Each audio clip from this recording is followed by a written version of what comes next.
Bonsoir, bienvenue dans ce nouveau numéro d'actualité. La première ministre Judith Suminwa a présidé hier lundi une réunion extraordinaire de conjoncture économique consacrée au suivi de la paie des agents de l'État. Le gouvernement assure que la situation reste sous contrôle, évoque des ajustements techniques pour justifier le paiement progressif des salaires et annonce la clôture des opérations dans les 72 heures. Plus d'explications dans cet extrait. La première ministre Judith Suminwa Tuluka a présidé une réunion extraordinaire de conjoncture économique consacrée au suivi du processus de paie des agents de l'État. Au cœur des échanges, le retard constaté dans les paiements des salaires et les mesures prises pour garantir la régularité de rémunération. Selon le gouvernement, les paiements progressifs observés ces derniers jours s'expliquent par des mises à jour techniques et des nouvelles mécanisations engagées dans la chaîne salariale. Des ajustements présentés comme nécessaires pour fiabiliser durablement les systèmes de paye. Les autorités assurent que certaines catégories prioritaires ont été servies avant le 28 janvier, notamment les éléments des FRDC, de la PNC ainsi que les enseignants de Kinshasa. La clôture complète des opérations de paye est annoncée dans un délai de 72 heures. Présent à cette réunion, le ministre des Finances Doudou Fwamba s'est voulu rassurant. La situation est sous contrôle et le gouvernement dispose de moyens nécessaires pour faire face à ses obligations, a-t-il déclaré. Dans la foulée, l'exécutif met en avant les renforcements de la coordination entre les gouvernements et la Banque centrale du Congo afin de consolider la stabilité macroéconomique et préserver les pouvoirs d'achat des agents publics. À travers cette réunion, le gouvernement souminois réaffirme sa détermination à maintenir le cap économique dans un contexte marqué par de fortes attentes sociales. Prenant part à cette réunion dans laquelle la paie des fonctionnaires de l'État a largement été évoquée, le ministre des Finances Doudou Fwamba se veut rassurant tandis que l'exécutif promet de protéger le pouvoir d'achat et de préserver la stabilité macroéconomique. Et il est de ses propos. Pour tous ceux qui sont fonctionnaires de l'État depuis des années, ils savent qu'au premier trimestre de l'année, il existe un glissement en termes d'opérations de paie qui doivent être réalisées parce qu'au niveau du premier trimestre, particulièrement au mois de janvier, il y a des nouvelles mécanisations et des nouvelles mises à jour qui doivent être opérées. Ces nouvelles mécanisations et mises à jour liées également à des ajustements, ajouter à cela les contraintes d'ordre sécuritaire, ont imposé à l'État d'adopter une stratégie de payer de manière progressive l'enveloppe salariale des agents et fonctionnaires de l'État. À ce stade, pour les mois de janvier, contrairement aux bruits qui sont en train de circuler, le gouvernement a payé avant le 28 janvier de ces mois de 2026 les rémunérations des personnels sensibles de l'État, donc les personnels relevant des services à mise à jour mensuels. C'est notamment les éléments de nos forces armées, les éléments de la police nationale congolaise, les membres de la DINACOPé, donc les enseignants pour la ville-province de Kinshasa. Ceux-là ont été et ont touché leur rémunération avant le 28 du mois de janvier. Pour les autres catégories, compte tenu des glissements, les pays ont continué au-delà de la date du 28 avec les médecins qui ont été payés la semaine passée. Aujourd'hui, je crois que la paie va continuer encore. Je crois que dans les 72 heures, nous allons clôturer les opérations de la paie du mois passé. Ces ajustements sont notamment liés, comme je l'ai dit, au rythme que nous effectuons ces opérations, compte tenu des mises à jour. Donc, les populations congolaises et les fonctionnaires doivent être rassurés, il n'y a aucun problème. Le gouvernement va tenir compte de cet état des choses dans l'évolution de la suite des opérations. Nous sommes en début d'année. Le gouvernement, l'année passée, a déboursé 59 millions de dollars pour compléter les PDL 145 territoires. Je peux confirmer à nos populations que le BCECO a réussi les fonds, les CFF.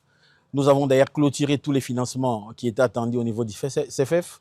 Les PLID également avaient déjà réussi tous les financements pour les premiers volets et qu'au courant de l'exercice 2026, la loi des finances de l'année a prévu des sommes qui vont être allouées de manière pragmatique au programme PDL 145 territoires. Donc, il n'y a aucune inquiétude pour nos populations.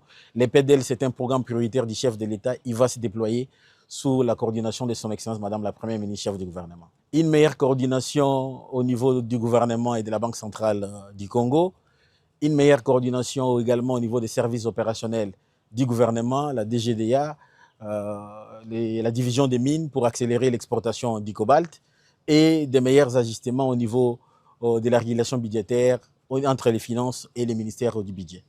Les populations doivent se fier aux sources officielles et ne pas laisser la voie aux manipulateurs qui sont en train d'agiter dans ce contexte sécuritaire qui est le nôtre. La situation est sous contrôle et le gouvernement va continuer à assumer ses responsabilités. Nouvelles accusations dans l'Est de la RDC. Le porte-parole politique de l'F-123, Laurence Kanyuka, affirme que les forces coalisées du régime de Kinshasa ont mené lundi 16 février des attaques contre des civils à Minembwe, à Katoi et Moulmemounene. Le mouvement dénonce une violation flagrante et délibérée du cessez-le-feu et accuse le pouvoir central de compromettre les efforts de paix. Suivez ces récits.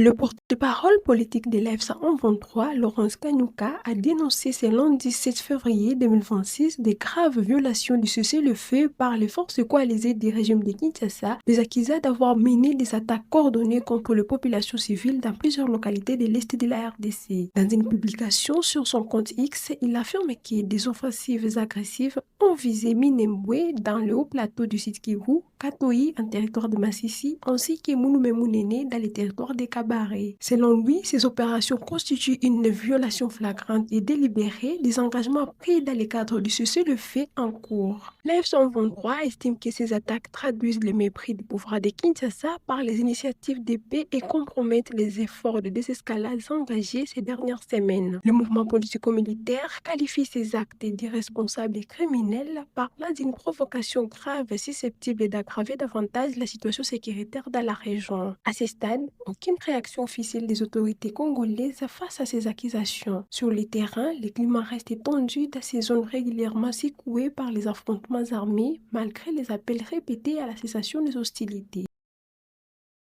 Au Nord Kivu, sous contrôle de l'AF-123, les réseaux de communication longtemps interrompus et désormais totalement rétablis dans toutes les zones dites libérées. Une reprise de services rendue possible selon les autorités locales grâce à l'implication du gouverneur Bahati Musanga Erasto. Les détails dans ce reportage de la cellule de communication du gouvernorat.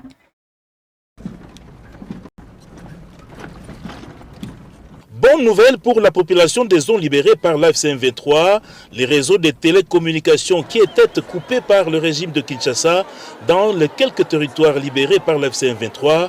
C'est le résultat de la promesse faite par le gouverneur du Nord Kivu, Bahati Musanga Erasto, lors de sa tournée de près d'une semaine effectuée à Rutshuru, précisément dans les fins fonds de la collectivité de Bwito et le sud du territoire de Massissi, à savoir Kichanga.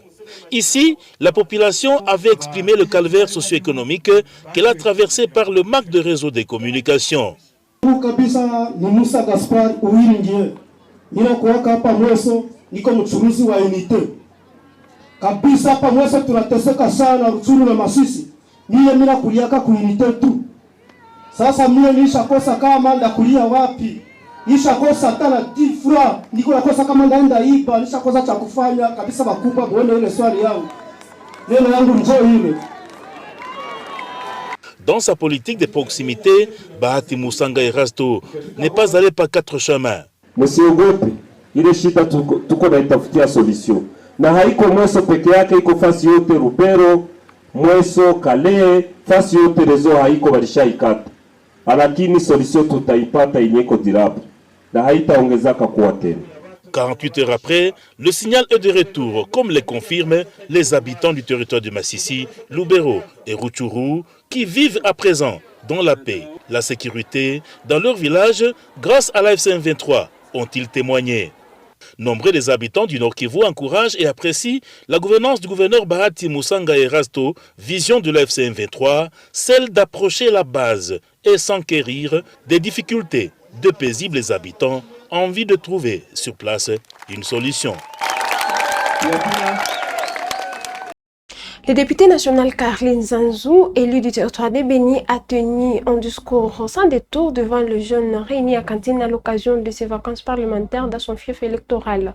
Face à l'insécurité persistante dans l'est du pays, l'ancien gouverneur du Nord Kivu a appelé à la lucidité et au réalisme, affirmant qu'on ne peut pas gagner une guerre avec des grigis et des flèches contre des pays agresseurs. Il est ici.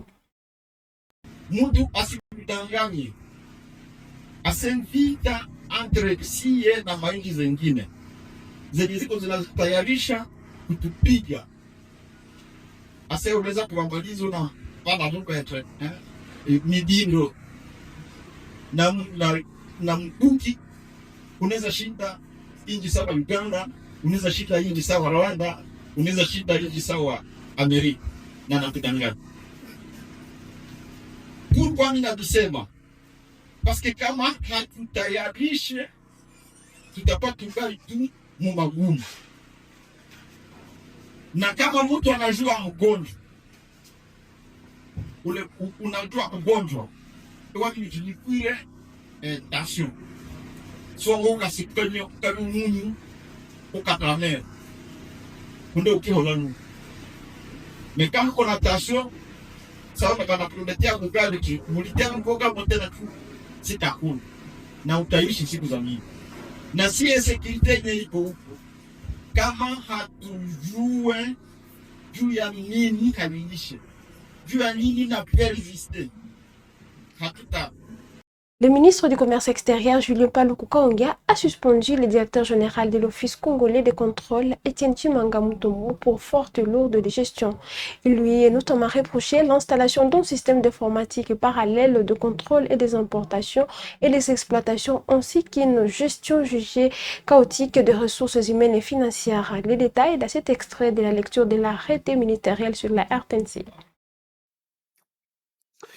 Arrêté ministériel numéro 041 portant suspension à titre conservatoire d'un directeur général d'un établissement public dénommé Office congolais de contrôle OCC en sigle, vu la lettre numéro 033/K/ ministère Commerce extérieur du 28 janvier 2026 relative à l'ouverture de l'action disciplinaire pour faute de gestion lourde, insubordination et mise en péril des intérêts de l'Office et celle numéro 039/K/ ministère du Commerce extérieur du 28 janvier 2026 relative à la transmission du procès verbal d'ouverture d'action disciplinaire pour faute de gestion lourde, insubordination et mise en péril des intérêts de l'Office.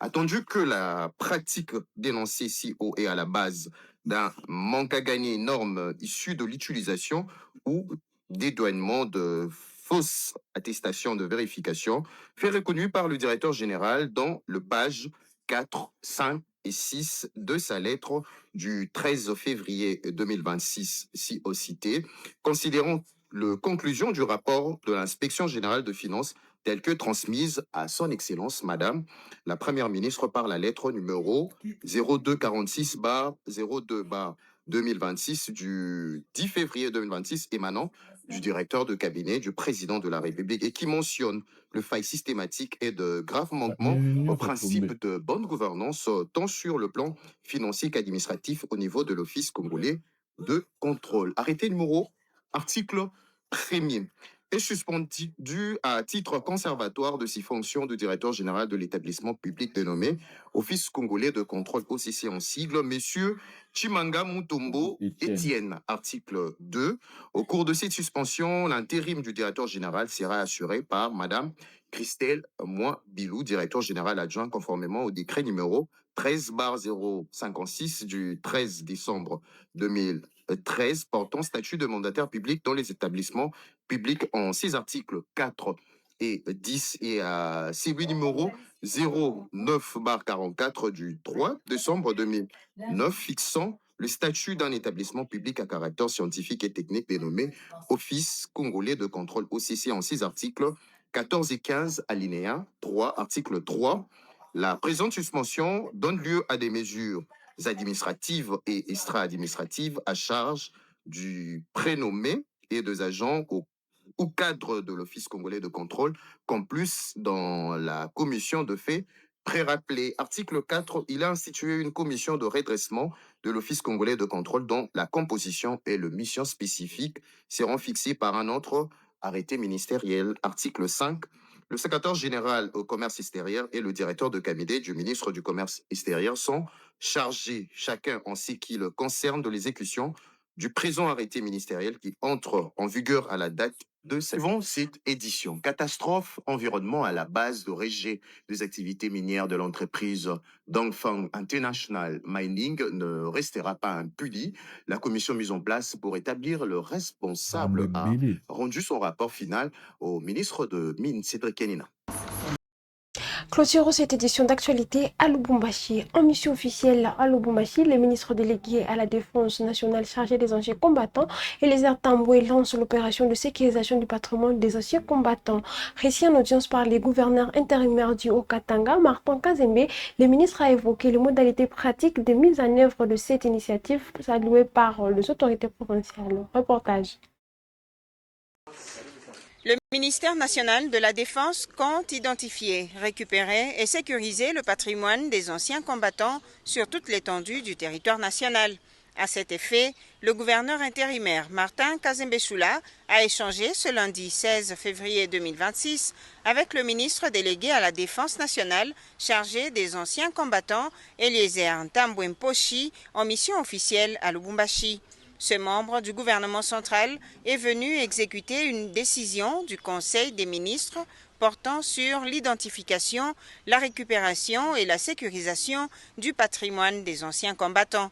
La mission qui nous amène au Katanga, c'est en exécution de la décision du Conseil des ministres qui nous donne l'autorité d'identifier, de récupérer, de valoriser, sécuriser les biens des anciens combattants.